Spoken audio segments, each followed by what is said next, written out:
नमस्कार बच्चों, आज नया चैप्टर शुरू करने जा रहे हैं। Chapter number 12 friction. इस चैप्टर में हम किसकी बात करेंगे? फ्रिक्शन की बात करेंगे। सबसे पहले फ्रिक्शन होता क्या है?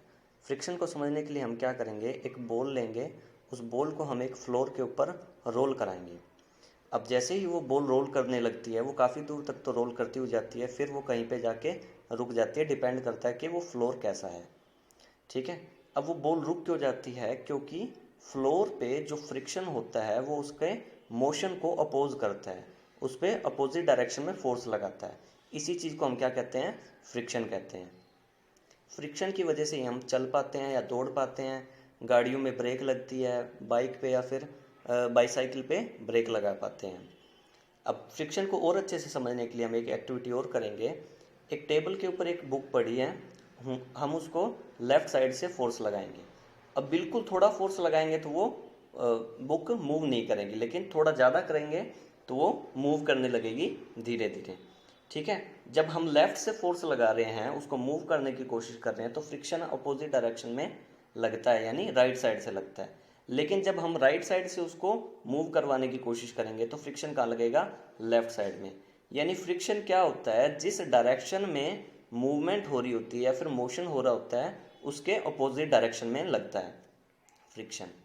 इसी तरीके से एक एक्टिविटी में देख पा रहे हो आप, फिगर 12.1 में एक लड़का केले के छिलके पर पैर रख के गिर जाता है।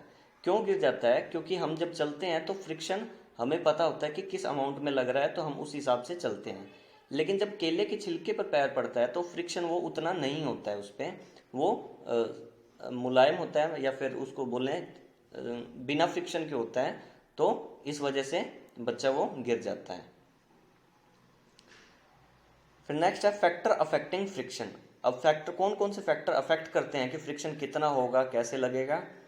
अब फ्रिक्शन डिपेंड करता है सरफेस पे कितनी इरेगुलरिटी है या फिर कितना स्मूथ सरफेस है।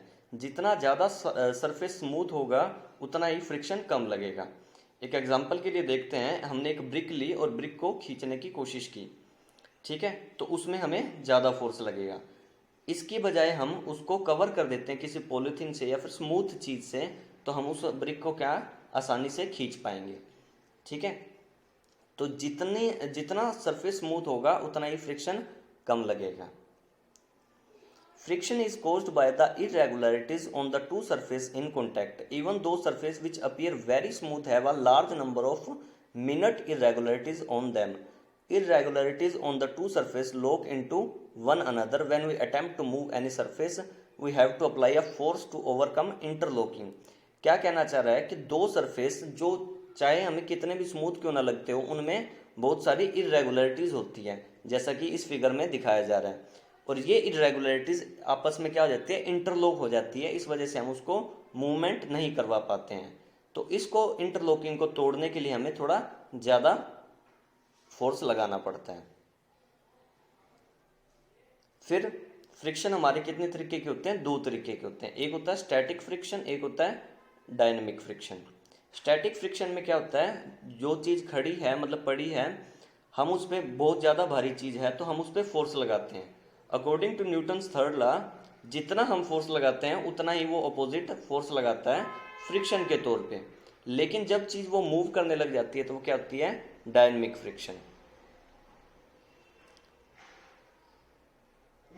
अब जैसे कि दिखाया जा रहा है, एक बच्चा एक बॉक्स को मूव कराने की कोशिश कर रहा है, लेकिन वो इतना फोर्स नहीं लगा पा रहा है जो फ्रिक्शन से ज़्यादा हो पाए।